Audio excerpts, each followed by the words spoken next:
தெய்வத்தை பாடு.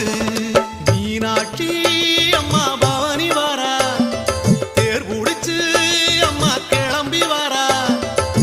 சொக்கலிங்கநாதரு பக்கத்தில சேர்ந்துக்க, பக்கத்திலே ஆத்தாளே செவந்து வாரா.